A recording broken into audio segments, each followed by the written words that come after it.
رمضان المبارک میں ویسے تو بہت سارے اعمال کرنے ہیں، لیکن یہاں سے خصوصیت سے بتا دیا کہ 4 کام ایسے ہیں جو کہ ان کو کرو، اور پھر فرمایا خصلتین ترضون بہما ربکم، کہ ان میں سے 2 کام ایسے ہیں جن سے اللہ کو تم راضی رکھ سکتے ہو، وخصلتین لا غنی بکم عنہما، اور 2 اعمال ایسے کہ ان سے تم مستغنی نہیں ہو، تم محتاج ہو ان کے۔ فَأَمَّا الْخَصْلَتَانِ اللَّتَانِ تَرْضَوْنَ بِهِمَا رَبَّكُمْ،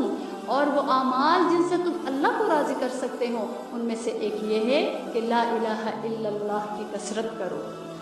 وَتَسْتَغْفِرُونَهُ، اور استغفار کی کثرت کرو، اور اس میں یہ بھی چیز ہو کہ اپنے ایمان کو بناؤ اور اللہ سے معافی مانگتے رہو۔ وَأَمَّا الْخَصْلَتَانِ اللَّتَانِ لَا غِنَىٰ بِكُمْ عَنْهُمَا، اور فرمایا کہ 2 اعمال ایسے ہیں جن کے تم محتاج ہو، ان میں سے ایک فَتَسْأَلُونَ اللَّهَ الْجَنَّةَ، اللہ سے جنت کا سوال کرنا، اللہم انی اسألک الجنہ وتعوذون بہ من النار، اور دوزخ سے رہائی چاہنا، اللہم اجرنی من النار۔ تو یہ 2 اعمال ایسے ہیں، ان کو کرنے سے اللہ رب العزت کی رضا نصیب ہو۔